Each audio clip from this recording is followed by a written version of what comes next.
بسم الله الرحمن الرحيم ألف لام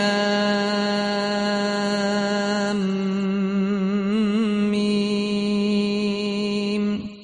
ذلك الكتاب لا ريب فيه هدى للمتقين الذين يؤمنون بالغيب ويقيمون الصلاة ومما رزقناهم ينفقون والذين يؤمنون بما أنزل إليك وما أنزل من قبلك وبالآخرة هم يوقنون أولئك على هدى من ربهم وأولئك هم المفلحون إن الذين كفروا سواء عليهم أأنذرتهم أم لم تنذرهم لا يؤمنون ختم الله على قلوبهم وعلى سمعهم وعلى أبصارهم غشاوة ولهم عذاب عظيم ومن الناس من يقول آمنا بالله وباليوم الآخر وما هم بمؤمنين يخادعون الله والذين آمنوا وما يخدعون إلا أنفسهم وما يشعرون في قلوبهم مرض فزادهم الله مرضا ولهم عذاب أليم بما كانوا يكذبون وإذا قيل لهم لا تفسدوا في الأرض قالوا إنما نحن مصلحون ألا إنهم هم المفسدون ولكن لا يشعرون وإذا قيل لهم آمنوا كما آمن الناس قالوا أنؤمن كما آمن السفهاء ألا إنهم هم السفهاء ولكن لا يعلمون وإذا لقوا الذين آمنوا قالوا آمنا وإذا خلوا إلى شياطينهم قالوا إنا معكم إنما نحن مستهزئون الله يستهزئ بهم ويمدهم في طغيانهم يعمهون أولئك الذين اشتروا الضلالة بالهدى فما ربحت تجارتهم وما كانوا مهتدين مثلهم كمثل الذي استوقد نارا فلما أضاءت ما حوله ذهب الله بنورهم وتركهم في ظلمات لا يبصرون صم بكم عمي فهم لا يرجعون أو كصيب من السماء فيه ظلمات ورعد وبرق يجعلون أصابعهم في آذانهم من الصواعق حذر الموت والله محيط بالكافرين يكاد البرق يخطف أبصارهم كلما أضاء لهم مشوا فيه وإذا أظلم عليهم قاموا ولو شاء الله لذهب بسمعهم وأبصارهم إن الله على كل شيء قدير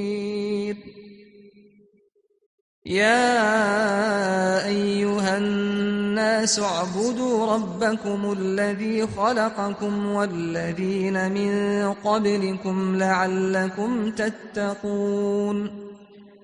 الذي جعل لكم الأرض فراشا والسماء بناء وأنزل من السماء ماء فأخرج به من الثمرات رزقا لكم فلا تجعلوا لله أندادا وأنتم تعلمون وإن كنتم في ريب مما نزلنا على عبدنا فأتوا بسورة من مثله وادعوا شهداءكم من دون الله إن كنتم صادقين فإن لم تفعلوا ولن تفعلوا فاتقوا النار التي وقودها الناس والحجارة أعدت للكافرين وبشر الذين آمنوا وعملوا الصالحات أن لهم جنات تجري من تحتها الأنهار كلما رزقوا منها من ثمرة رزقا قالوا هذا الذي رزقنا من قبل وأتوا به متشابها ولهم فيها أزواج مطهرة وهم فيها خالدون إن الله لا يستحيي أن يضرب مثلا ما بعوضة فما فوقها فأما الذين آمنوا فيعلمون أنه الحق من ربهم وأما الذين كفروا فيقولون ماذا أراد الله بهذا مثلا يضل به كثيرا ويهدي به كثيرا وما يضل به إلا الفاسقين الذين ينقضون عهد الله من بعد ميثاقه ويقطعون ما أمر الله به أن يوصل ويفسدون في الأرض أولئك هم الخاسرون كيف تكفرون بالله وكنتم أمواتا فأحياكم ثم يميتكم ثم يحييكم ثم إليه ترجعون هو الذي خلق لكم ما في الأرض جميعا ثم استوى إلى السماء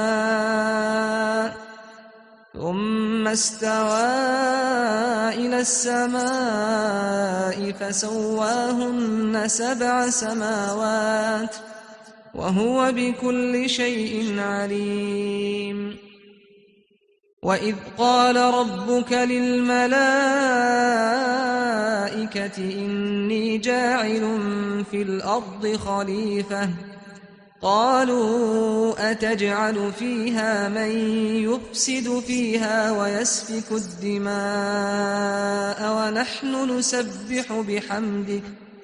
ونحن نسبح بحمدك ونقدس لك قال إني أعلم ما لا تعلمون وعلم آدم الأسماء كلها ثم عرضهم على الملائكة فقال أنبئوني بأسماء هؤلاء إن كنتم صادقين قالوا سبحانك لا علم لنا إلا ما علمتنا إنك أنت العليم الحكيم قال يا آدم أنبئهم بأسمائهم فلما أنبأهم بأسمائهم قال ألم أقل لكم إني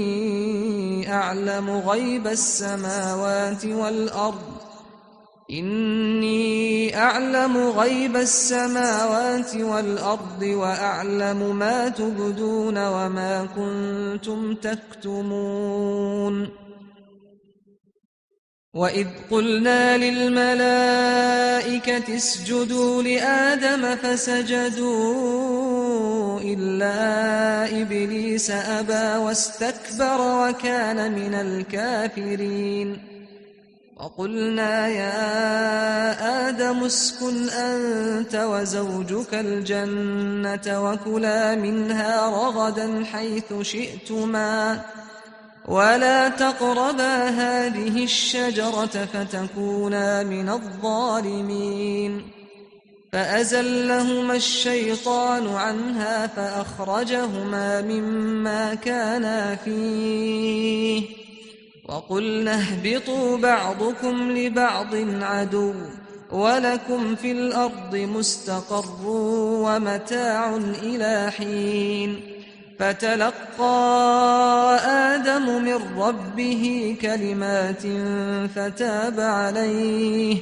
إنه هو التواب الرحيم قلنا اهبطوا منها جميعا فإما يأتينكم مني هدى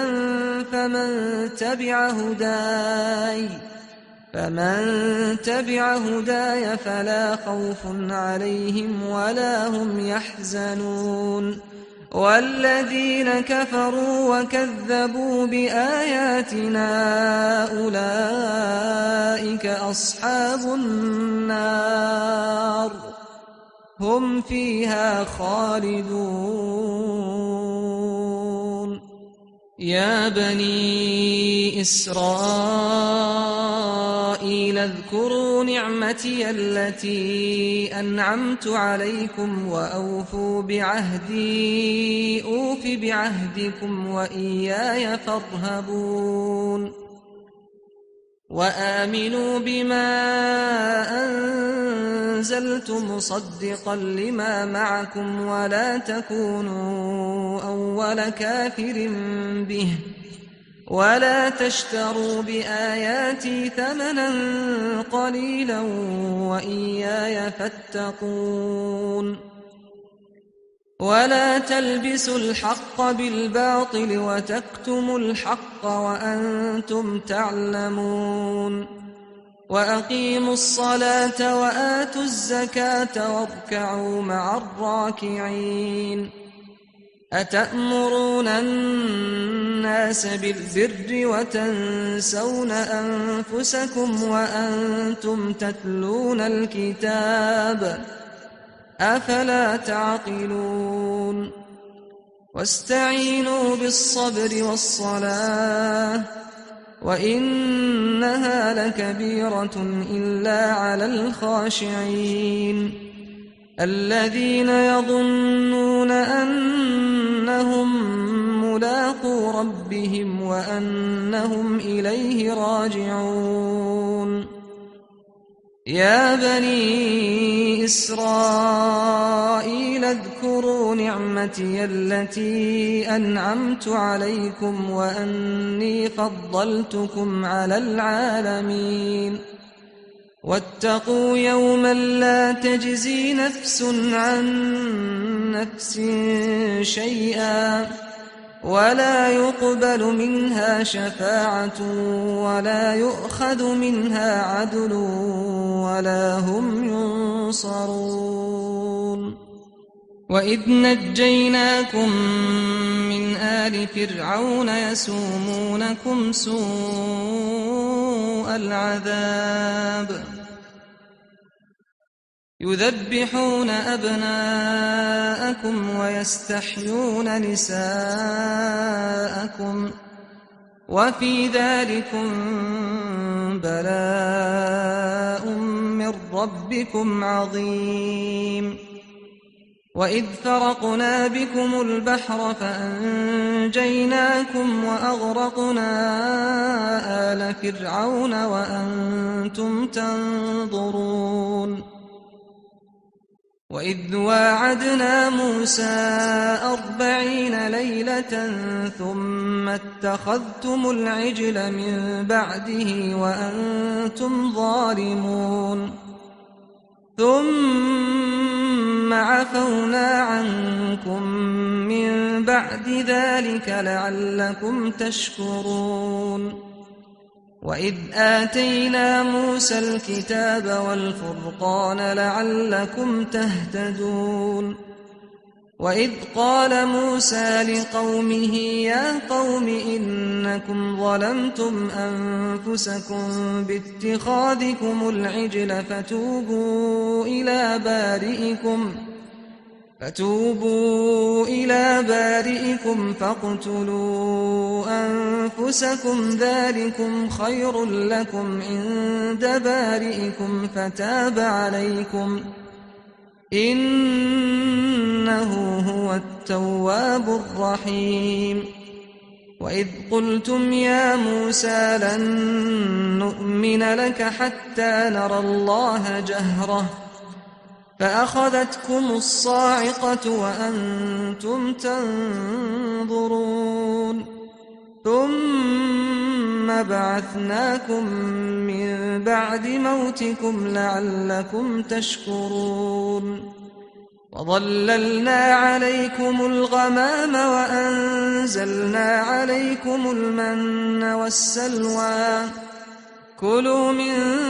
طيبات ما رزقناكم وما ظلمونا ولكن كانوا أنفسهم يظلمون وإذ قلنا ادخلوا هذه القرية فكلوا منها حيث شئتم رغدا وادخلوا الباب سجدا وقولوا حطة نغفر لكم خطاياكم وسنزيد المحسنين فبدل الذين ظلموا قولا غير الذي قيل لهم فأنزلنا على الذين ظلموا رجزا من السماء بما كانوا يفسقون وإذ استسقى موسى لقومه فقلنا اضرب بعصاك الحجر فانفجرت منه 12 عينا قد علم كل أناس مشربهم كلوا واشربوا من رزق الله ولا تعثوا في الأرض مفسدين وإذ قلتم يا موسى لن نصبر على طعام واحد فادع لنا ربك يخرج لنا مما تنبت الأرض من بقلها وقثائها وفومها وعدسها وبصلها قال أتستبدلون الذي هو أدنى بالذي هو خير اهبطوا مصرا فإن لكم ما سألتم وضربت عليهم الذلة والمسكنة وباءوا بغضب من الله ذلك بأنهم كانوا يكفرون بآيات الله ويقتلون النبيين بغير الحق ذلك بما عصوا وكانوا يعتدون إن الذين آمنوا والذين هادوا والنصارى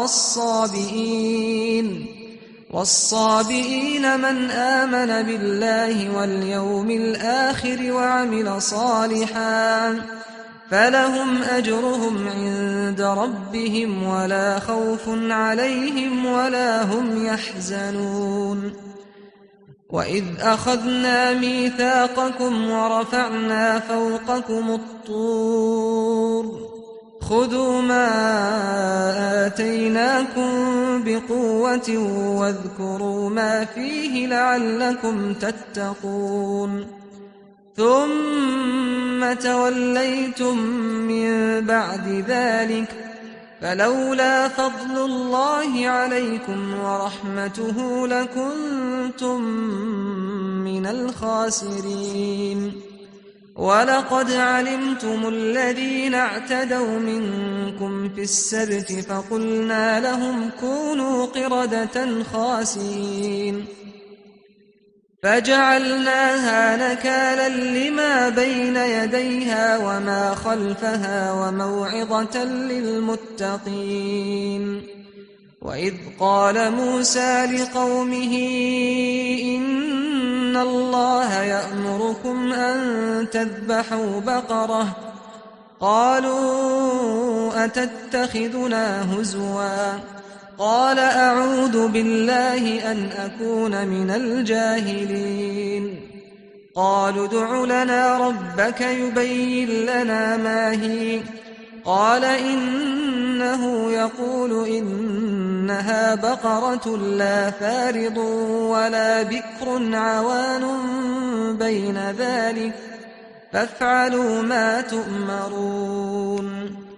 قالوا ادع لنا ربك يبين لنا ما لونها قال إنه يقول إنها بقرة صفراء فاقع لونها تسر الناظرين قالوا ادع لنا ربك يبين لنا ما هي إن البقرة شابه علينا وإنا إن شاء الله لمهتدون قال إنه يقول إنها بقرة لا ذلول تثير الأرض ولا تسقي الحرث مسلمة لا شية فيها قالوا الآن جئت بالحق فذبحوها وما كادوا يفعلون وإذ قتلتم نفسا فادارأتم فيها والله مخرج ما كنتم تكتمون فقلنا اضربوه ببعضها كذلك يحيي الله الموتى ويريكم آياته لعلكم تعقلون ثم قست قلوبكم من بعد ذلك فهي كالحجارة أو أشد قسوة وإن من الحجارة لما يتفجر منه الأنهار وإن منها لما يشقق فيخرج منه الماء وإن منها لما يهبط من خشية الله وما الله بغافل عما تعملون أفتطمعون أن يؤمنوا لكم وقد كان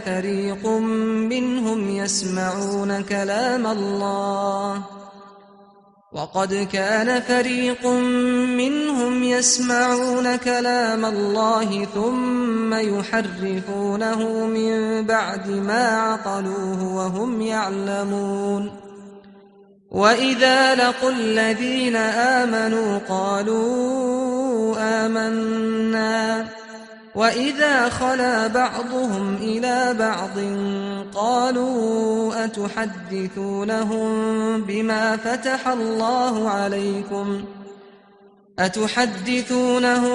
بما فتح الله عليكم ليحاجوكم به عند ربكم أفلا تعقلون أولا يعلمون أن الله يعلم ما يسرون وما يعلنون ومنهم أميون لا يعلمون الكتاب إلا أماني وإن هم إلا يظنون فويل للذين يكتبون الكتاب بأيديهم ثم يقولون هذا من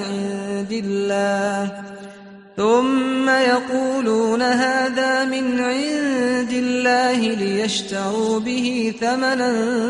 قليلا فويل لهم مما كتبت أيديهم وويل لهم مما يكسبون وقالوا لن تمسنا النار إلا أياما معدودة قل أتخذتم عند الله عهدا فلن يخلف الله عهده أم تقولون على الله ما لا تعلمون بلى من كسب سيئة وأحاطت به خطيئته فأولئك أصحاب النار هم فيها خالدون والذين آمنوا وعملوا الصالحات أولئك أصحاب الجنة هم فيها خالدون وإذ أخذنا ميثاق بني إسرائيل لا تعبدون إلا الله وبالوالدين إحسانا وذي القربى واليتامى والمساكين وقولوا للناس حسنا وأقيموا الصلاة وآتوا الزكاة ثم توليتم إلا قليلا منكم وأنتم معرضون وإذ أخذنا ميثاقكم لا تسفكون دماءكم ولا تخرجون أنفسكم من دياركم ثم أقررتم وأنتم تشهدون ثم أنتم هؤلاء تقتلون أنفسكم وتخرجون فريقا منكم من ديارهم تظاهرون عليهم بالإثم والعدوان وإن يأتوكم أسارى تفادوهم وهو محرم عليكم إخراجهم أفتؤمنون ببعض الكتاب وتكفرون ببعض فما جزاء من يفعل ذلك منكم إلا خزي في الحياة الدنيا ويوم القيامة يردون إلى أشد العذاب وما الله بغافل عما تعملون أولئك الذين اشتروا الحياة الدنيا بالآخرة فلا يخفف عنهم العذاب ولا هم ينصرون ولقد آتينا موسى الكتاب وقفينا من بعده بالرسل وآتينا عيسى ابن مريم البينات وأيدناه بروح القدس أفكلما جاءكم رسول بما لا تهوى أنفسكم استكبرتم ففريقا كذبتم وفريقا تقتلون وقالوا قلوبنا غلف بل لعنهم الله بكفرهم فقليلا ما يؤمنون ولما جاءهم كتاب من عند الله مصدق لما معهم وكانوا من قبل يستفتحون على الذين كفروا فلما جاءهم ما عرفوا كفروا به فلعنة الله على الكافرين بئس ما اشتروا به أنفسهم أن يكفروا بما أنزل الله بغيا أن ينزل الله من فضله على من يشاء من عباده فباءوا بغضب على غضب وللكافرين عذاب مهين وإذا قيل لهم آمنوا بما أنزل الله قالوا نؤمن بما أنزل علينا ويكفرون بما وراءه وهو الحق مصدقا لما معهم قل فلم تقتلون أنبياء الله من قبل إن كنتم مؤمنين ولقد جاءكم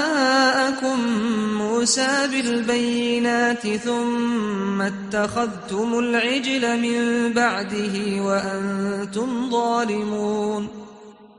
وإذ أخذنا ميثاقكم ورفعنا فوقكم الطور خذوا ما آتيناكم بقوة واسمعوا قالوا سمعنا وعصينا وأشربوا في قلوبهم العجل بكفرهم قل بئس ما يأمركم به إيمانكم إن كنتم مؤمنين قل إن كانت لكم الدار الآخرة عند الله خالصة من دون الناس فتمنوا الموت إن كنتم صادقين ولن يتمنوه أبدا بما قدمت أيديهم والله عليم بالظالمين ولتجدنهم أحرص الناس على حياة ومن الذين أشركوا يود أحدهم لو يعمر 1000 سنة وما هو بمزحزحه من العذاب أن يعمر والله بصير بما يعملون قل من كان عدوا لجبريل فإنه نزله على قلبك بإذن الله مصدقا لما بين يديه وهدى وبشرى للمؤمنين من كان عدوا لله وملائكته ورسله وجبريل وميكال فإن الله عدو للكافرين ولقد أنزلنا إليك آيات بينات وما يكفر بها إلا الفاسقون أوكلما عاهدوا عهدا نبذه فريق منهم بل أكثرهم لا يؤمنون ولما جاءهم رسول من عند الله مصدق لما معهم نبذ فريق من الذين أوتوا الكتاب كتاب الله وراء ظهورهم كأنهم لا يعلمون واتبعوا ما تتلو الشياطين على ملك سليمان وما كفر سليمان ولكن الشياطين كفروا يعلمون الناس السحر وما أنزل على الملكين ببابل هاروت وماروت وما يعلمان من أحد حتى يقولا إنما نحن فتنة فلا تكفر فيتعلمون منهما ما يفرقون به بين المرء وزوجه وما هم بضارين به من أحد إلا بإذن الله ويتعلمون ما يضرهم ولا ينفعهم ولقد علموا لمن اشتراه ما له في الآخرة من خلاق ولبئس ما شروا به أنفسهم لو كانوا يعلمون ولو أنهم آمنوا واتقوا لمثوبة من عند الله خير لو كانوا يعلمون يا أيها الذين آمنوا لا تقولوا راعنا وقولوا انظرنا واسمعوا وللكافرين عذاب أليم ما يود الذين كفروا من أهل الكتاب ولا المشركين أن ينزل عليكم من خير من ربكم والله يختص برحمته من يشاء والله ذو الفضل العظيم ما ننسخ من آية أو ننسها نأت بخير منها أو مثلها ألم تعلم أن الله على كل شيء قدير ألم تعلم أن الله له ملك السماوات والأرض وما لكم من دون الله من ولي ولا نصير أم تريدون أن تسألوا رسولكم كما سئل موسى من قبل ومن يتبدل الكفر بالإيمان فقد ضل سواء السبيل ود كثير من أهل الكتاب لو يردونكم من بعد إيمانكم كفارا حسدا من عند أنفسهم من بعد ما تبين لهم الحق فاعفوا واصفحوا حتى يأتي الله بأمره إن الله على كل شيء قدير وأقيموا الصلاة وآتوا الزكاة وما تقدموا لأنفسكم من خير تجدوه عند الله إن الله بما تعملون بصير وقالوا لن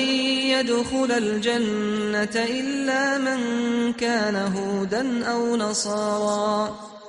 تلك أمانيهم قل هاتوا برهانكم إن كنتم صادقين بلى من أسلم وجهه لله وهو محسن فله أجره عند ربه ولا خوف عليهم ولا هم يحزنون وقالت اليهود ليست النصارى على شيء وقالت النصارى ليست اليهود على شيء وهم يتلون الكتاب كذلك قال الذين لا يعلمون مثل قولهم فالله يحكم بينهم يوم القيامة فيما كانوا فيه يختلفون ومن أظلم ممن منع مساجد الله أن يذكر فيها اسمه وسعى في خرابها أولئك ما كان لهم أن يدخلوها إلا خائفين لهم في الدنيا خزي ولهم في الآخرة عذاب عظيم ولله المشرق والمغرب فأينما تولوا فثم وجه الله إن الله واسع عليم وقالوا اتخذ الله ولدا سبحانه بل له ما في السماوات والأرض كل له قانتون بديع السماوات والأرض وإذا قضى أمرا فإنما يقول له كن فيكون وقال الذين لا يعلمون لولا يكلمنا الله أو تأتينا آية كذلك قال الذين من قبلهم مثل قولهم تشابهت قلوبهم قد بينا الآيات لقوم يوقنون إنا أرسلناك بالحق بشيرا ونذيرا ولا تسأل عن أصحاب الجحيم ولن ترضى عنك اليهود ولا النصارى حتى تتبع ملتهم قل إن هدى الله هو الهدى ولئن اتبعت أهواءهم بعد الذي جاءك من العلم ما لك من الله من ولي ولا نصير الذين آتيناهم الكتاب يتلونه حق تلاوته أولئك يؤمنون به ومن يكفر به فأولئك هم الخاسرون يا بني إسرائيل اذكروا نعمتي التي أنعمت عليكم وأني فضلتكم على العالمين واتقوا يوما لا تجزي نفس عن نفس شيئا ولا يقبل منها عدل ولا تنفعها شفاعة ولا هم ينصرون وإذ ابتلى إبراهيم ربه بكلمات فأتمهن قال إني جاعلك للناس إماما قال ومن ذريتي قال لا ينال عهد الظالمين وإذ جعلنا البيت مثابة للناس وأمنا واتخذوا من مقام إبراهيم مصلى وعهدنا إلى إبراهيم وإسماعيل أن طهرا بيتي للطائفين والعاكفين والركع السجود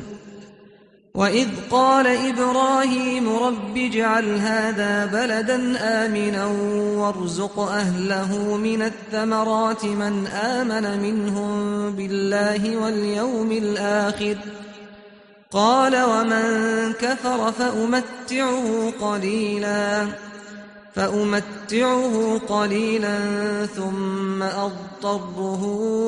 إلى عذاب النار وبئس المصير وإذ يرفع إبراهيم القواعد من البيت وإسماعيل ربنا تقبل منا إنك أنت السميع العليم ربنا واجعلنا مسلمين لك ومن ذريتنا أمة مسلمة لك وأرنا مناسكنا إنك أنت التواب الرحيم ربنا وابعث فيهم رسولا منهم يتلو عليهم آياتك ويعلمهم الكتاب والحكمة ويزكيهم إنك أنت العزيز الحكيم ومن يرغب عن ملة إبراهيم إلا من سفه نفسه ولقد اصطفيناه في الدنيا وإنه في الآخرة لمن الصالحين إذ قال له ربه أسلم قال أسلمت لرب العالمين ووصى بها إبراهيم بنيه ويعقوب يا بني إن الله اصطفى لكم الدين فلا تموتن إلا وأنتم مسلمون أم كنتم شهداء إذ حضر يعقوب الموت إذ قال لبنيه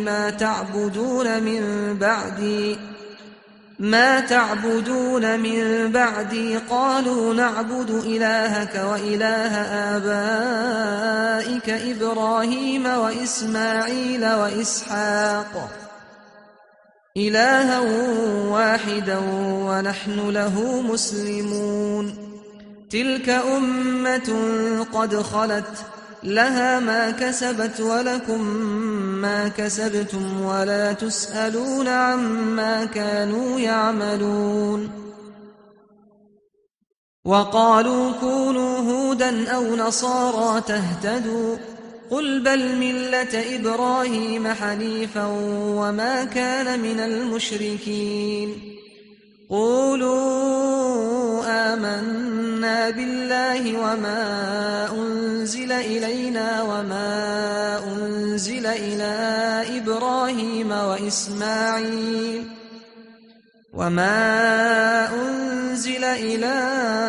إبراهيم وإسماعيل وإسحاق ويعقوب والأسباط وما أوتي موسى وعيسى وما أوتي النبيون من ربهم لا نفرق بين أحد منهم ونحن له مسلمون فإن آمنوا بمثل ما آمنتم به فقد اهتدوا وإن تولوا فإنما هم في شقاق فسيكفيكهم الله وهو السميع العليم صبغة الله ومن أحسن من الله صبغة ونحن له عابدون قل أتحاجوننا في الله وهو ربنا وربكم ولنا أعمالنا ولكم أعمالكم ونحن له مخلصون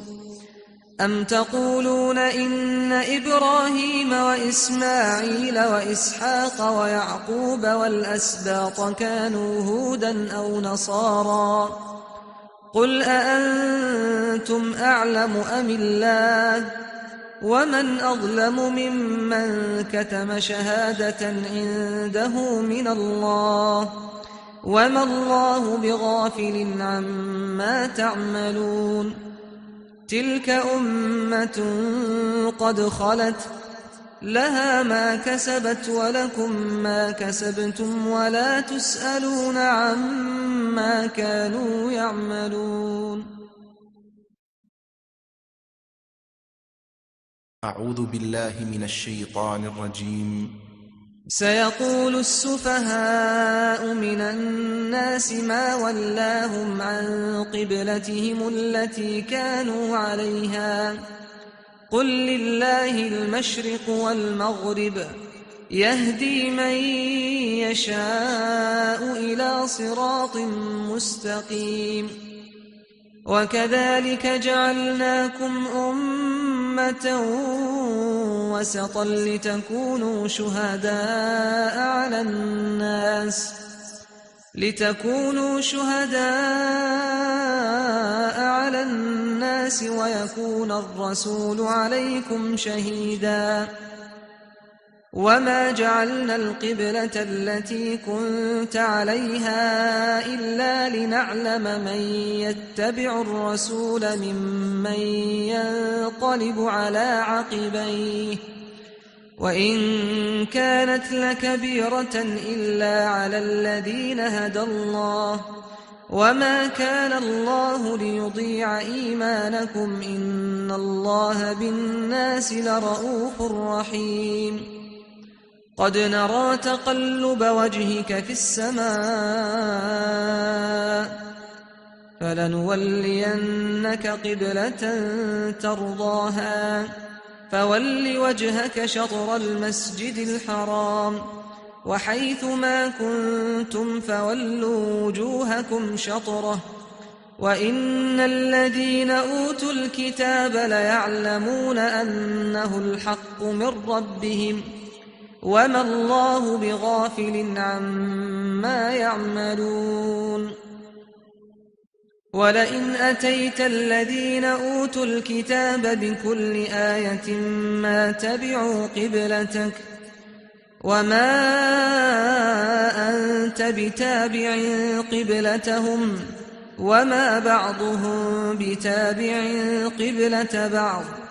ولئن اتبعت أهواءهم من بعد ما جاءك من العلم إنك إذا لمن الظالمين الذين آتيناهم الكتاب يعرفونه كما يعرفون أبناءهم وإن فريقا منهم ليكتمون الحق وهم يعلمون الحق من ربك فلا تكونن من الممترين ولكل وجهة هو موليها فاستبقوا الخيرات أينما تكونوا يأت بكم الله جميعا إن الله على كل شيء قدير ومن حيث خرجت فول وجهك شطر المسجد الحرام وإنه للحق من ربك وما الله بغافل عما تعملون ومن حيث خرجت فول وجهك شطر المسجد الحرام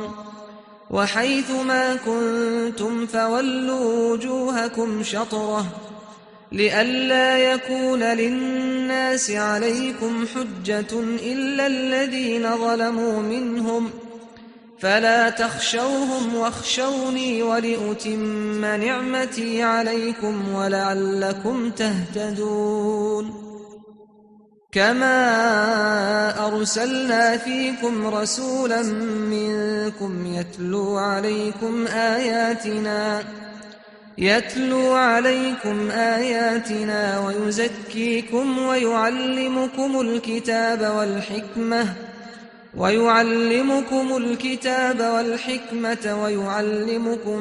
ما لم تكونوا تعلمون فاذكروني أذكركم واشكروا لي ولا تكفرون يا أيها الذين آمنوا استعينوا بالصبر والصلاة إن الله مع الصابرين ولا تقولوا لمن يقتل في سبيل الله أموات بل أحياء ولكن لا تشعرون ولنبلونكم بشيء من الخوف والجوع ونقص من الأموال والأنفس والثمرات وبشر الصابرين الذين إذا أصابتهم مصيبة قالوا إنا لله وإنا إليه راجعون أولئك عليهم صلوات من ربهم ورحمة وأولئك هم المهتدون إن الصفا والمروة من شعائر الله فمن حج البيت أو اعتمر فلا جناح عليه أن يطوف بهما ومن تطوع خيرا فإن الله شاكر عليم إن الذين يكتمون ما أنزلنا من البينات والهدى من بعد ما بيناه للناس في الكتاب أولئك يلعنهم الله ويلعنهم اللاعنون إلا الذين تابوا وأصلحوا وبينوا فأولئك أتوب عليهم وأنا التواب الرحيم إن الذين كفروا وماتوا وهم كفار أولئك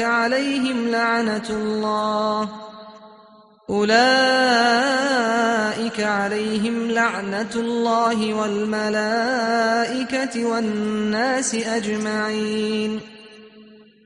خالدين فيها لا يخفف عنهم العذاب ولا هم ينظرون وإلهكم إله واحد لا إله إلا هو الرحمن الرحيم إن في خلق السماوات والأرض واختلاف الليل والنهار والفلك التي تجري في البحر بما ينفع الناس وما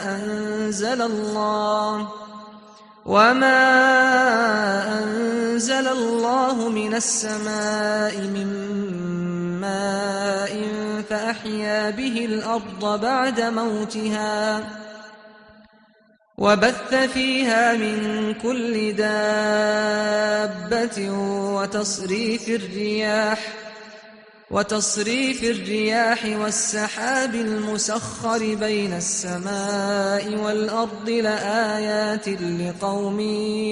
يعقلون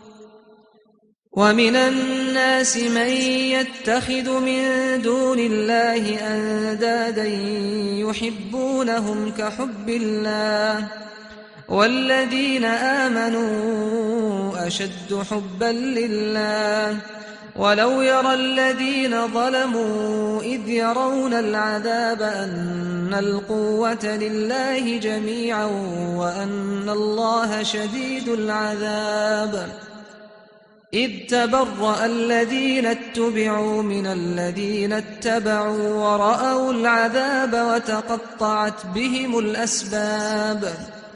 وقال الذين اتبعوا لو أن لنا كرة فنتبرأ منهم كما تبرأوا منا كذلك يريهم الله أعمالهم حسرات عليهم وما هم بخارجين من النار يا أيها الناس كلوا مما في الأرض حلالا طيبا ولا تتبعوا خطوات الشيطان إنه لكم عدو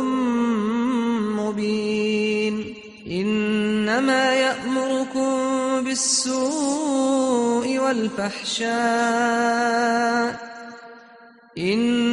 يأمركم بالسوء والفحشاء وأن تقولوا على الله ما لا تعلمون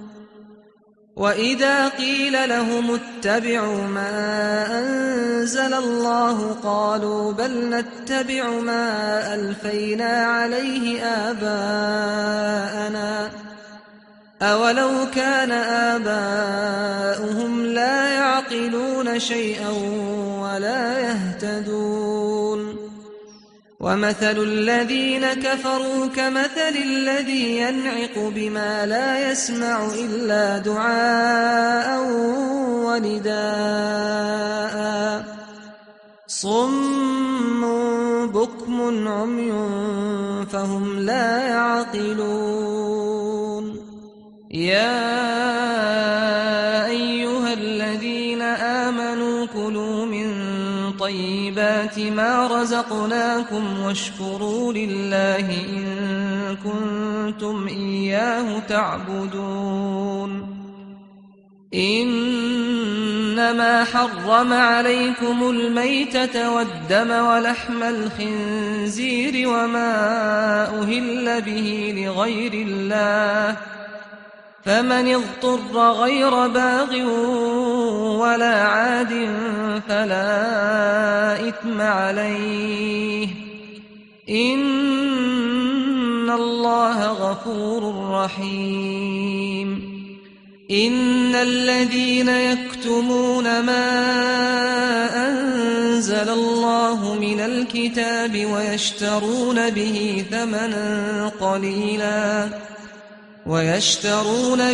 ثمنا قليلا أولئك ما يأكلون في بطونهم إلا النار ولا يكلمهم الله يوم القيامة ولا يزكيهم ولهم عذاب أليم أولئك الذين اشتروا الضلالة بالهدى والعذاب بالمغفرة فما أصبرهم على النار ذلك بأن الله نزل الكتاب بالحق وإن الذين اختلفوا في الكتاب لفي شقاق بعيد ليس البر أن تولوا وجوهكم قبل المشرق والمغرب ولكن البر من آمن بالله واليوم الآخر والملائكة والكتاب والنبيين وآتى المال على حبه ذوي القربى واليتامى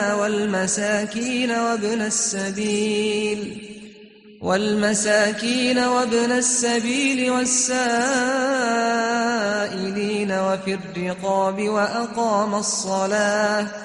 وأقام الصلاة وآتى الزكاة والموفون بعهدهم إذا عاهدوا والصابرين في البأساء والضراء وحين البأس أولئك الذين صدقوا وأولئك هم المتقون يا أيها الذين آمنوا كتب عليكم القصاص في القتلى الحر بالحر والعبد بالعبد والأنثى بالأنثى فمن عفي له من أخيه شيء فاتباع بالمعروف وأداء إليه بإحسان ذلك تخفيف من ربكم ورحمة فمن اعتدى بعد ذلك فله عذاب أليم ولكم في القصاص حياة يا أولي الألباب لعلكم تتقون كتب عليكم إذا حضر أحدكم الموت إن ترك خيرا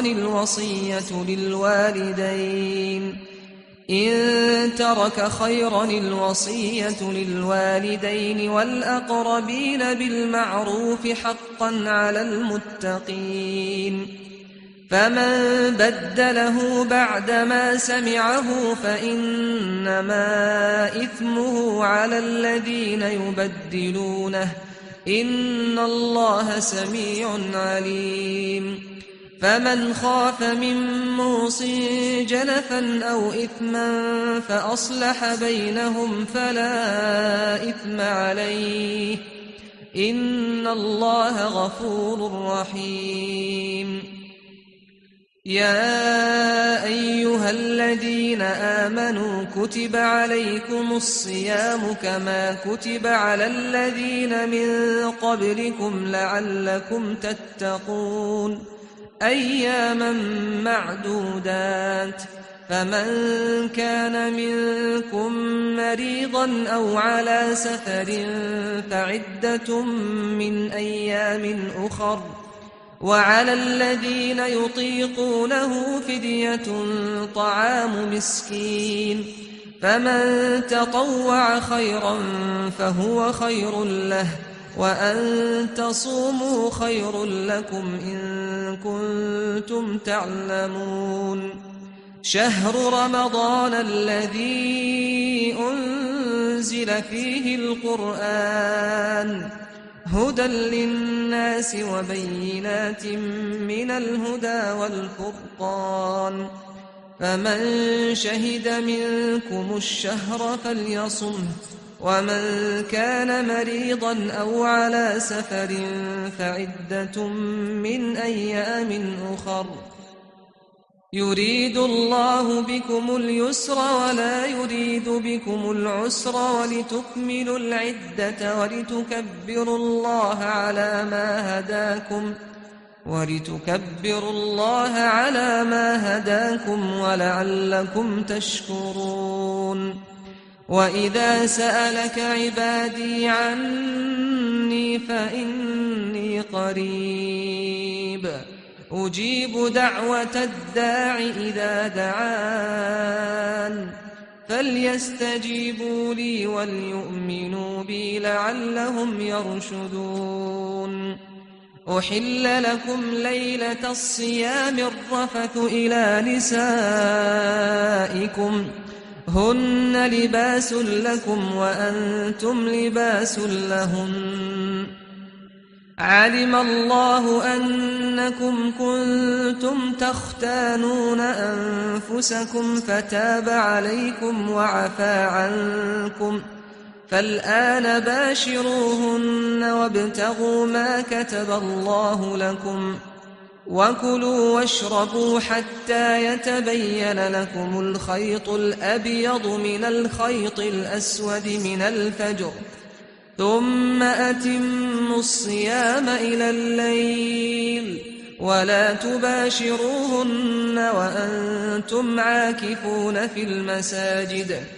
تلك حدود الله فلا تقربوها كذلك يبين الله آياته للناس لعلهم يتقون ولا تأكلوا أموالكم بينكم بالباطل وتدلوا بها إلى الحكام لتأكلوا فريقا من أموال الناس بالإثم وأنتم تعلمون يسألونك عن الأهلة قل هي مواقيت للناس والحج وليس البر بأن تأتوا البيوت من ظهورها ولكن البر من اتقى وأتوا البيوت من أبوابها واتقوا الله لعلكم تفلحون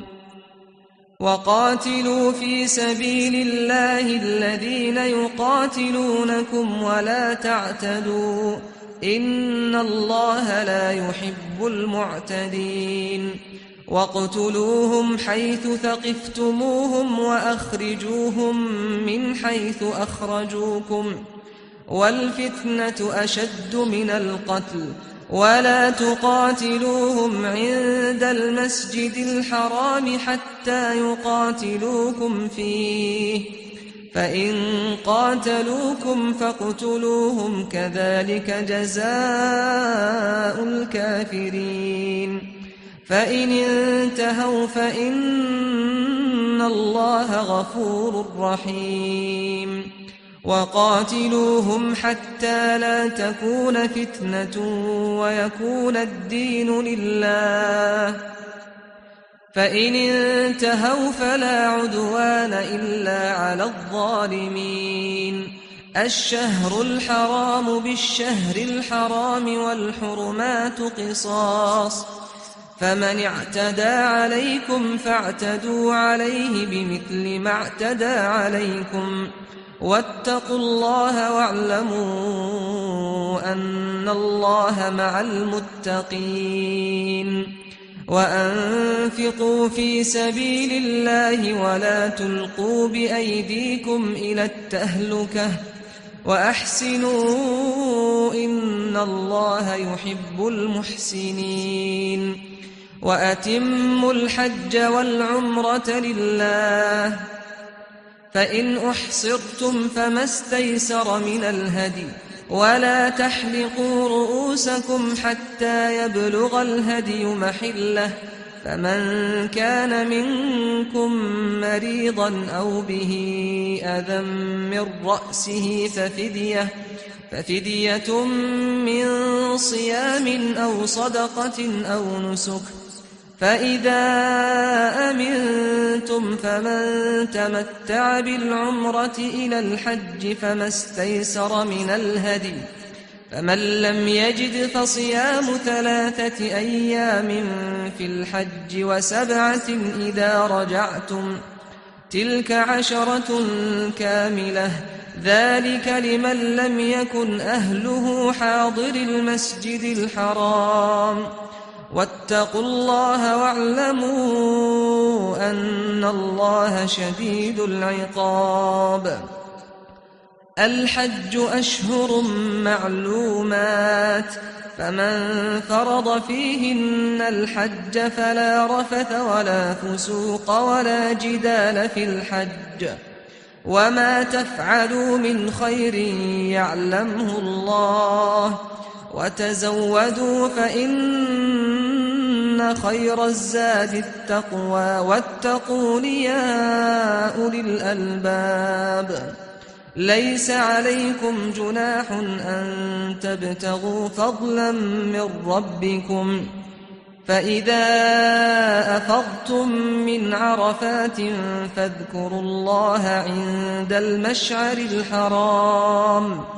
واذكروه كما هداكم وإن كنتم من قبله لمن الضالين. ثم أفيضوا من حيث أفاض الناس واستغفروا الله إن الله غفور رحيم. فإذا قضيتم مناسككم فاذكروا الله كذكركم آباءكم أو أشد ذكرا، فمن الناس من يقول ربنا آتنا في الدنيا وما له في الآخرة من خلاق، ومنهم من يقول ربنا آتنا في الدنيا حسنة وفي الآخرة حسنة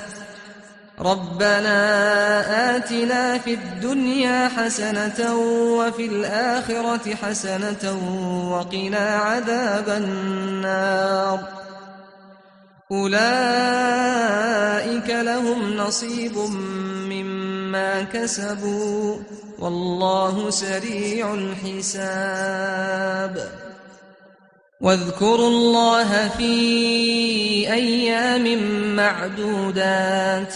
فمن تعجل في يومين فلا إثم عليه، ومن تأخر فلا إثم عليه لمن اتقى. واتقوا الله واعلموا أنكم إليه تحشرون. ومن الناس من يعجبك قوله في الحياة الدنيا ويشهد الله على ما في قلبه وهو ألد الخصام، وإذا تولى سعى في الأرض ليفسد فيها ويهلك الحرث والنسل، والله لا يحب الفساد. وإذا قيل له اتق الله أخذته العزة بالإثم، فحسبه جهنم ولبئس المهاد. ومن الناس من يشري نفسه ابتغاء مرضات الله والله رؤوف بالعباد. يا أيها الذين آمنوا ادخلوا في السلم كافة ولا تتبعوا خطوات الشيطان إنه لكم عدو مبين. فإن زللتم من بعد ما جاءتكم البينات فاعلموا أن الله عزيز حكيم. هل ينظرون إلا أن يأتيهم الله في ظلل من الغمام والملائكة وقضي الأمر وإلى الله ترجع الأمور. سل بني إسرائيل كم آتيناهم من آية بينة ومن يبدل نعمة الله من بعد ما جاءته فإن الله شديد العقاب. زين للذين كفروا الحياة الدنيا ويسخرون من الذين آمنوا والذين اتقوا فوقهم يوم القيامة والله يرزق من يشاء بغير حساب. كان الناس أمة واحدة فبعث الله النبيين مبشرين ومنذرين وأنزل معهم الكتاب بالحق ليحكم بين الناس فيما اختلفوا فيه وما اختلف فيه إلا الذين أوتوه من بعد ما جاءتهم البينات بغيا بينهم فهدى الله الذين آمنوا لما اختلفوا فيه من الحق بإذنه والله يهدي من يشاء إلى صراط مستقيم. أم حسبتم أن تدخلوا الجنة ولما يأتكم مثل الذين خلوا من قبلكم مستهم البأساء والضراء وزلزلوا حتى يقول الرسول والذين آمنوا معه متى نصر الله ألا إن نصر الله قريب. يسألونك ماذا ينفقون قل ما أنفقتم من خير فللوالدين والأقربين واليتامى والمساكين وابن السبيل وما تفعلوا من خير فإن الله به عليم. كتب عليكم القتال وهو كره لكم وعسى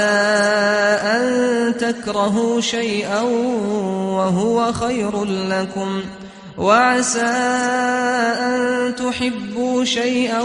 وهو شر لكم والله يعلم وأنتم لا تعلمون. يسألونك عن الشهر الحرام قتال فيه قل قتال فيه كبير وصد عن سبيل الله وكفر به والمسجد الحرام وإخراج أهله منه أكبر عند الله والفتنة أكبر من القتل ولا يزالون يقاتلونكم حتى يردوكم عن دينكم إن استطاعوا ومن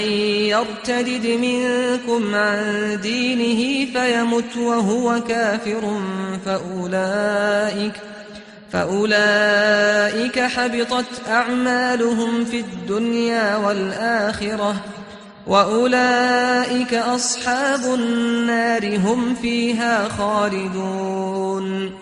إن الذين آمنوا والذين هاجروا وجاهدوا في سبيل الله أولئك يرجون رحمة الله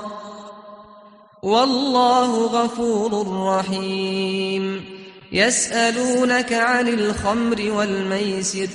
قل فيهما إثم كبير ومنافع للناس وإثمهما أكبر من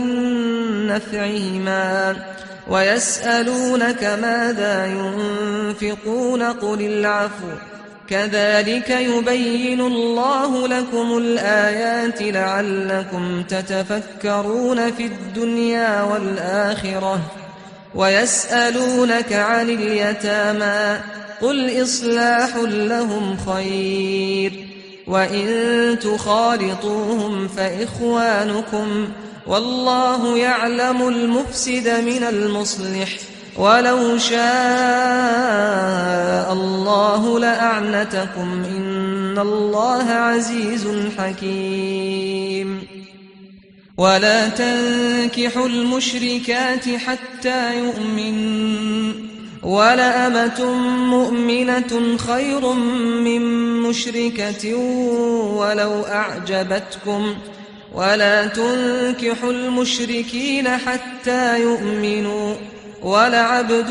مؤمن خير من مشرك ولو أعجبكم أولئك يدعون إلى النار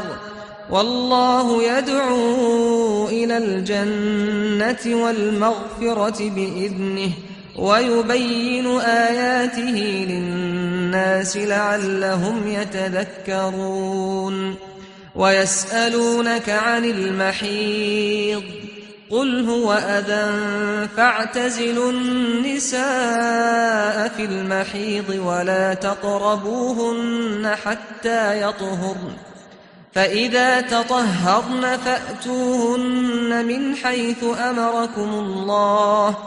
إن الله يحب التوابين ويحب المتطهرين نساؤكم حرث لكم فأتوا حرثكم أنى شئتم وقدموا لأنفسكم واتقوا الله واعلموا أنكم ملاقوه وبشر المؤمنين ولا تجعلوا الله عرضة لأيمانكم أن تبروا وتتقوا وتصلحوا بين الناس والله سميع عليم لا يؤاخذكم الله باللغو في أيمانكم ولكن يؤاخذكم بما كسبت قلوبكم والله غفور حليم للذين يؤلون من نسائهم تربص 4 أشهر فإن فاءوا فإن الله غفور رحيم وإن عزموا الطلاق فإن الله سميع عليم والمطلقات يتربصن بأنفسهن 3 قروء ولا يحل لهن أن يكتمن ما خلق الله في أرحامهن ولا يحل لهن أن يكتمن ما خلق الله في أرحامهن إن كن يؤمن بالله واليوم الآخر وبعولتهن أحق بردهن في ذلك إن أرادوا إصلاحا ولهن مثل الذي عليهن بالمعروف وللرجال عليهن درجة والله عزيز حكيم الطلاق 2 مرتان فإمساك بمعروف أو تسريح بإحسان. ولا يحل لكم أن تأخذوا مما آتيتموهن شيئا إلا أن يخافا ألا يقيما حدود الله، فإن خفتم ألا يقيما حدود الله فلا جناح عليهما فيما افتدت به، تلك حدود الله فلا تعتدوها، ومن يتعد حدود الله فأولئك هم الظالمون. فإن طلقها فلا تحل له من بعد حتى تنكح زوجا غيره، فإن طلقها فلا جناح عليهما أن يتراجعا إن ظنا أن يقيما حدود الله، وتلك حدود الله يبينها لقوم يعلمون. وإذا طلقتم النساء فبلغن أجلهن فأمسكوهن بمعروف أو سرحوهن بمعروف، ولا تمسكوهن ضرارا لتعتدوا، ومن يفعل ذلك فقد ظلم نفسه. ولا تتخذوا آيات الله هزوا، واذكروا نعمة الله عليكم وما أنزل عليكم من الكتاب والحكمة يعظكم به، واتقوا الله واعلموا أن الله بكل شيء عليم. وإذا طلقتم النساء فبلغن أجلهن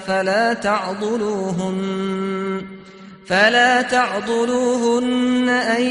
ينكحن أزواجهن إذا تراضوا بينهم بالمعروف، ذلك يوعظ به من كان منكم يؤمن بالله واليوم الآخر،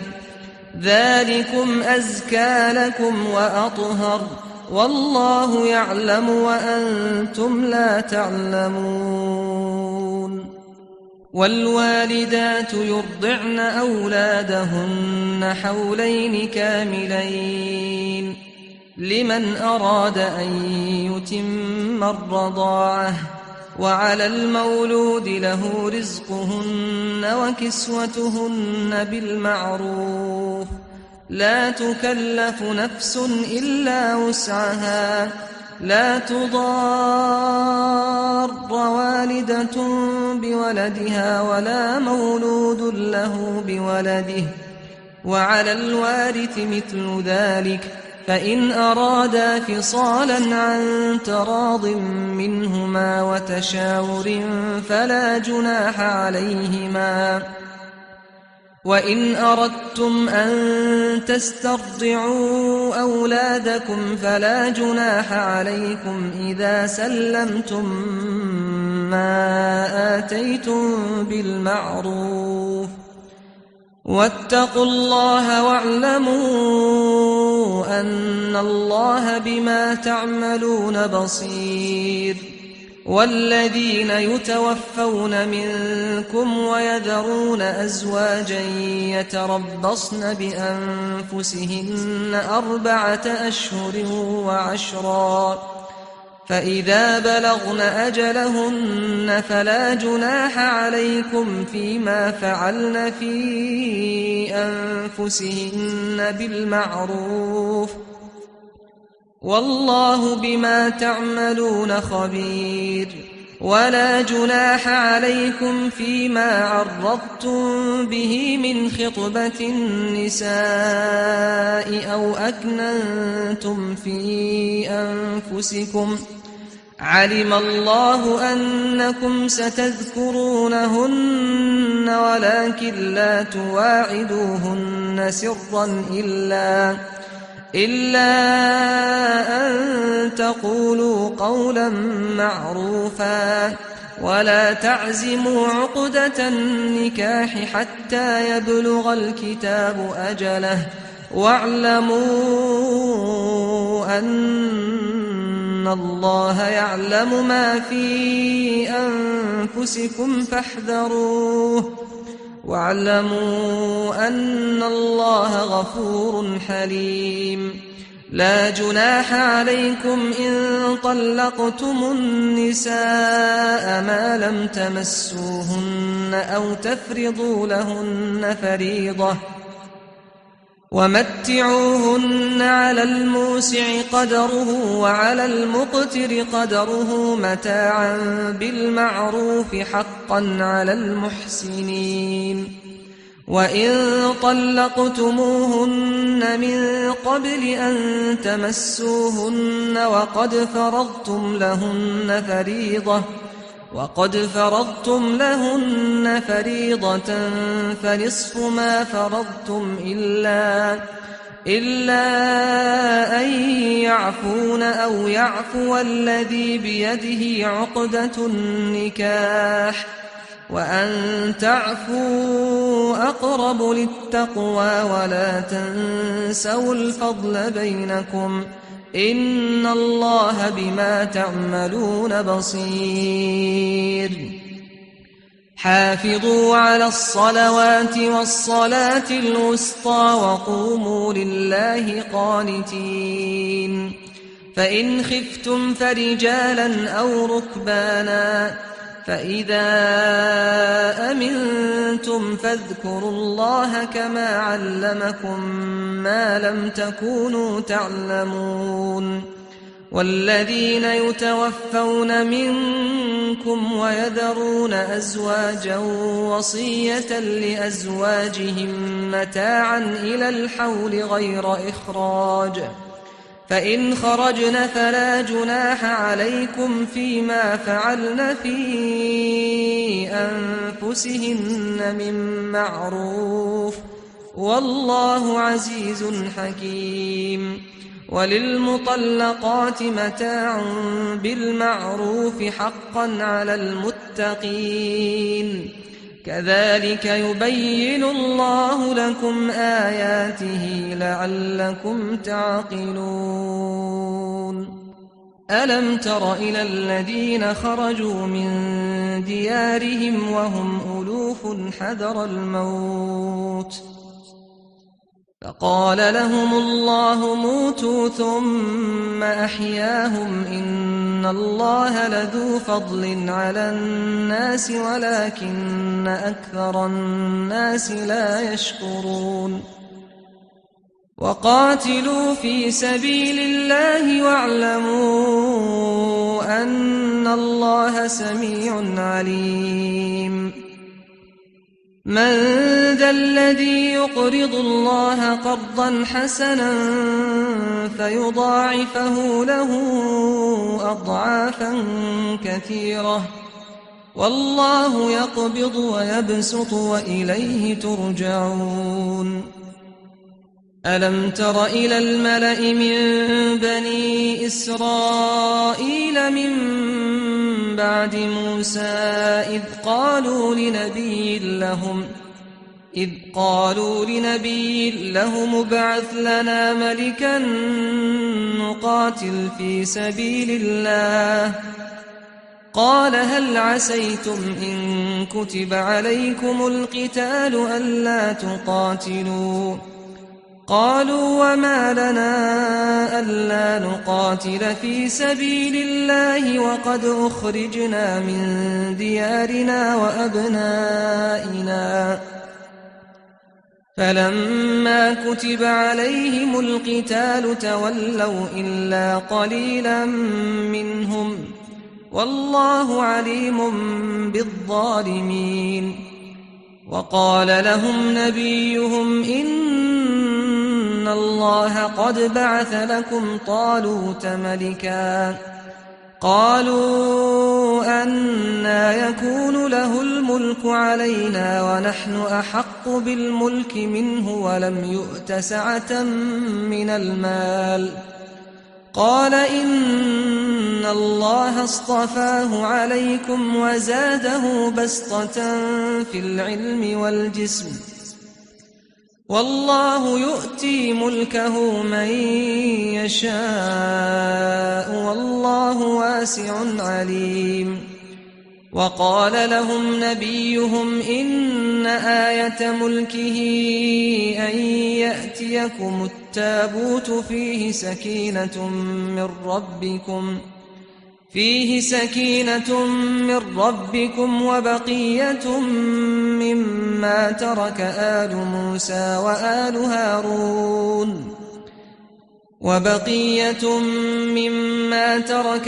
موسى وآل هارون تحمله الملائكة إن في ذلك لآية لكم إن كنتم مؤمنين. فلما فصل طالوت بالجنود قال إن الله مبتليكم بنهر فمن شرب منه فليس مني ومن لم يطعمه فإنه مني إلا من اغترف غرفة بيده فشربوا منه إلا قليلا منهم فلما جاوزه هو والذين آمنوا معه قالوا لا طاقة لنا اليوم بجالوت وجنوده. قال الذين يظنون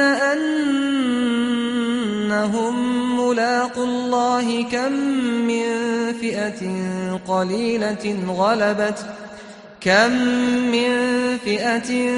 قليلة غلبت فئة كثيرة بإذن الله والله مع الصابرين. ولما برزوا لجالوت وجنوده قالوا ربنا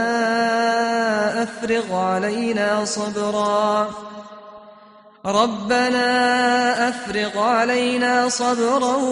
وثبت أقدامنا وانصرنا على القوم الكافرين.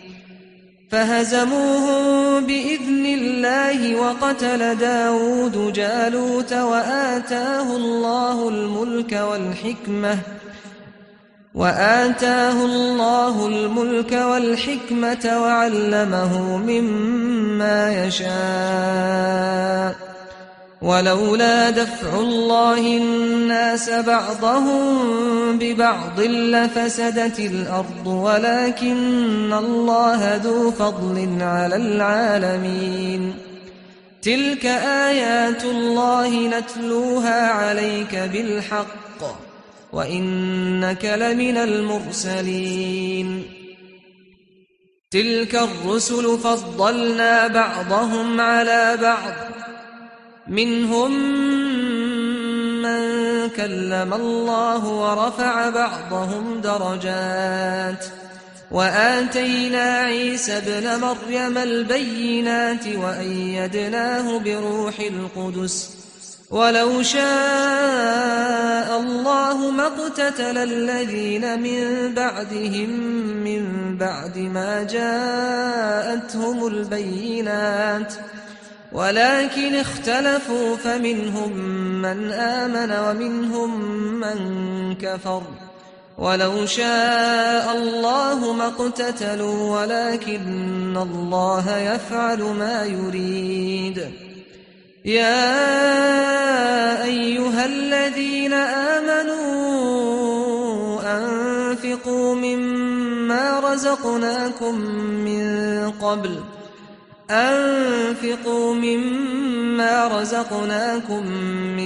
قبل أن يأتي يوم لا بيع فيه ولا خلة ولا شفاعة والكافرون هم الظالمون. الله لا إله إلا هو الحي القيوم لا تأخذه سنة ولا نوم له ما في السماوات وما في الأرض من ذا الذي يشفع عنده إلا بإذنه يعلم ما بين أيديهم وما خلفهم ولا يحيطون بشيء من علمه إلا بما شاء وسع كرسيه السماوات والأرض ولا يئوده حفظهما وهو العلي العظيم لا إكراه في الدين قد تبين الرشد من الغي فمن يكفر بالطاغوت ويؤمن بالله فقد استمسك بالعروة الوثقى لا انفصام لها والله سميع عليم الله ولي الذين آمنوا يخرجهم من الظلمات إلى النور والذين كفروا أولياؤهم الطاغوت يخرجونهم من النور إلى الظلمات أولئك أصحاب النار هم فيها خالدون ألم تر إلى الذي حاج إبراهيم في ربه أن آتاه الله الملك إذ قال إبراهيم ربي الذي يحيي ويميت قال أنا أحيي وأميت قال إبراهيم فإن الله يأتي بالشمس من المشرق فأت بها من المغرب فبهت الذي كفر والله لا يهدي القوم الظالمين أو كالذي مر على قرية وهي خاوية على عروشها قال أنى يحيي هذه الله بعد موتها فأماته الله 100 عام ثم بعثه قال كم لبثت قال لبثت يوما أو بعض يوم قال بل لبثت 100 عام فانظر إلى طعامك وشرابك لم يتسنه وانظر إلى حمارك ولنجعلك آية للناس وانظر إلى العظام كيف ننشزها ثم نكسوها لحما فلما تبين له قال أعلم أن الله على كل شيء قدير وإذ قال إبراهيم رب أرني كيف تحيي الموتى قال أولم تؤمن قال بلى ولكن ليطمئن قلبي قال فخذ 4 من الطير فصرهن إليك ثم اجعل على كل جبل منهن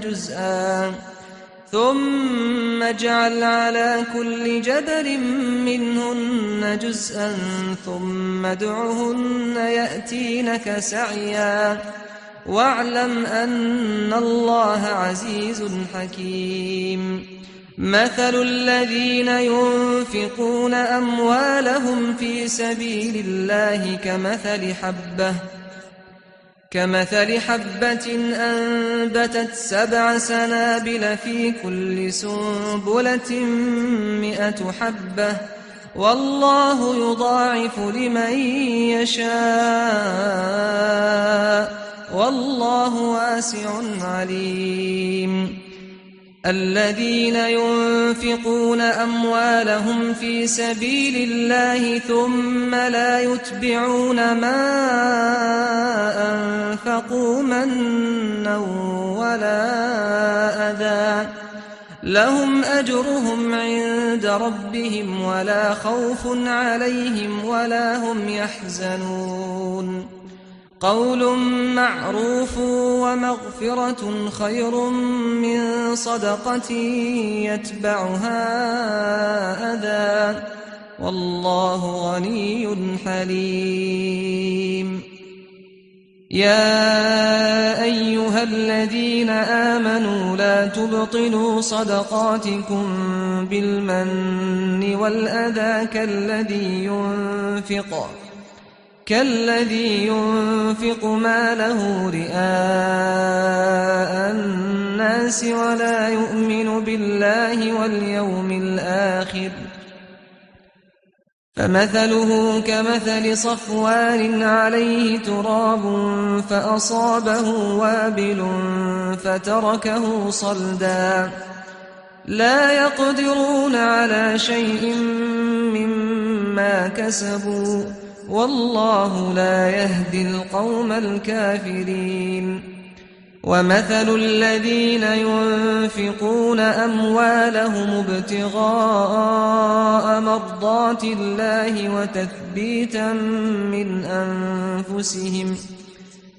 وتثبيتا من أنفسهم كمثل جنة بربوة أصابها وابل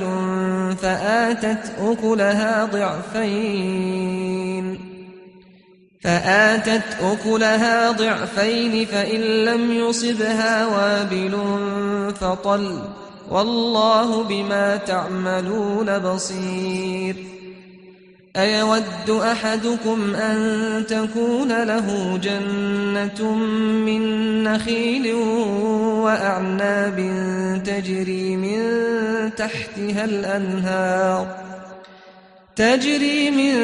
تحتها الأنهار له فيها من كل الثمرات وأصابه الكبر وله ذرية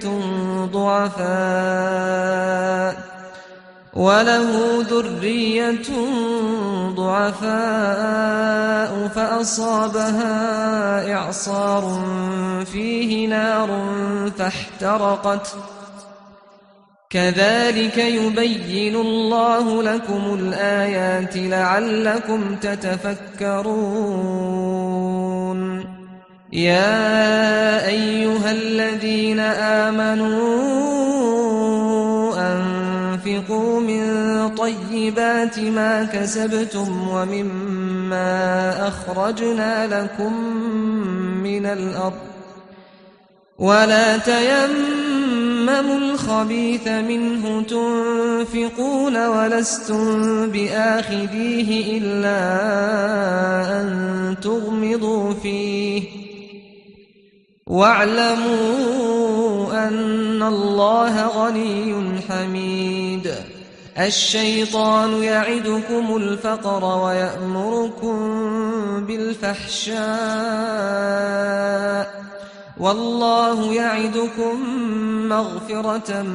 منه وفضلا والله واسع عليم يؤتي الحكمة من يشاء ومن يؤت الحكمة فقد أوتي خيرا كثيرا وما يذكر إلا أولو الألباب وما أنفقتم من نفقة أو نذرتم من نذر فإن الله يعلمه وما للظالمين من أنصار إن تبدوا الصدقات فنعما هي وإن تخفوها وتؤتوها الفقراء فهو خير لكم ويكفر عنكم من سيئاتكم والله بما تعملون خبير ليس عليك هداهم ولكن الله يهدي من يشاء وما تنفقوا من خير فلأنفسكم وما تنفقون إلا ابتغاء وجه الله وما تنفقوا من خير يوفى إليكم وأنتم لا تظلمون للفقراء الذين أحصروا في سبيل الله لا يستطيعون ضربا في الأرض يحسبهم الجاهل أغنياء من التعفف تعرفهم بسيماهم لا يسألون الناس إلحافا وما تنفقوا من خير فإن الله به عليم الذين ينفقون أموالهم بالليل والنهار سرا وعلانية فلهم أجرهم عند ربهم ولا خوف عليهم ولا هم يحزنون الذين يأكلون الربا لا يقومون إلا كما يقوم الذي يتخبطه الشيطان من المس ذلك بأنهم قالوا إنما البيع مثل الربا وأحل الله البيع وحرم الربا فمن جاءه موعظة من ربه فانتهى فله ما سلف وأمره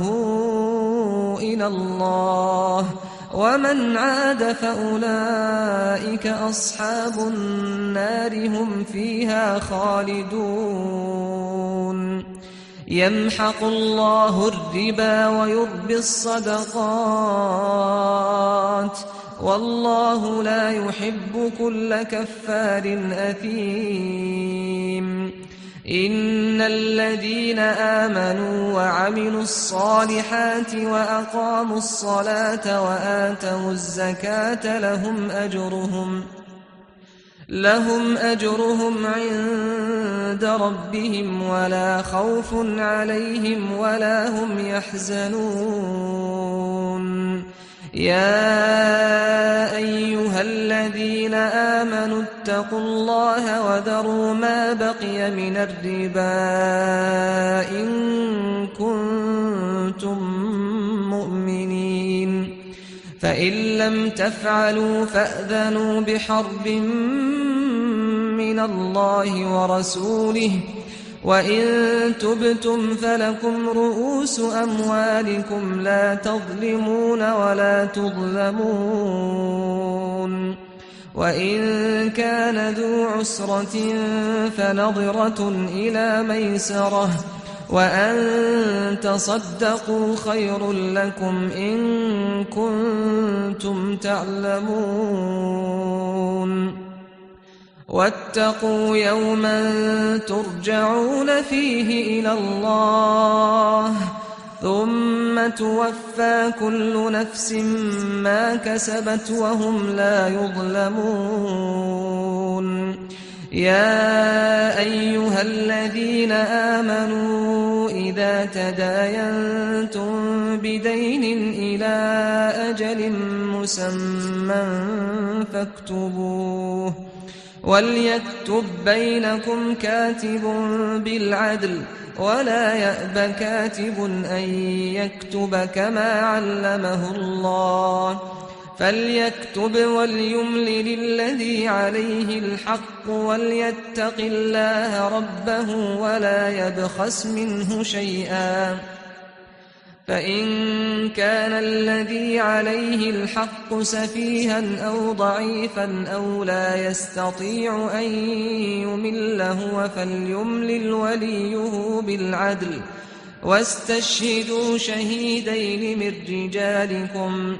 فإن لم يكونا رجلين فرجل وامرأتان ممن ترضون من الشهداء أن تضل إحداهما فتذكر إحداهما الأخرى ولا يأبى الشهداء إذا ما دعوا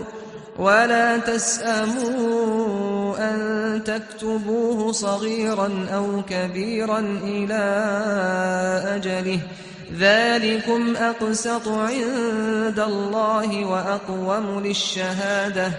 وأقوم للشهادة وأدنى ألا ترتابوا إلا أن تكون تجارة حاضرة تديرونها بينكم فليس عليكم جناح ألا تكتبوها وأشهدوا إذا تبايعتم ولا يضار كاتب ولا شهيد وإن تفعلوا فإنه فسوق بكم واتقوا الله ويعلمكم الله والله بكل شيء عليم وإن كنتم على سفر ولم تجدوا كاتبا فرهان مقبوضة فإن أمن بعضكم بعضا فليؤد الذي اؤتمن أمانته وليتق الله ربه ولا تكتموا الشهادة ومن يكتمها فإنه آثم قلبه والله بما تعملون عليم لله ما في السماوات وما في الأرض وإن تبدوا ما في أنفسكم أو تخفوه يحاسبكم به الله فيغفر لمن يشاء ويعذب من يشاء والله على كل شيء قدير آمن الرسول بما أنزل إليه من ربه والمؤمنون كل آمن بالله وملائكته وكتبه ورسله لا نفرق بين أحد من رسله وقالوا سمعنا وأطعنا غفرانك ربنا وإليك المصير لا يكلف الله نفسا إلا وسعها لها ما كسبت وعليها ما اكتسبت ربنا لا تؤاخذنا إن نسينا أو أخطأنا ربنا ولا تحمل علينا إصرا كما حملته على الذين من قبلنا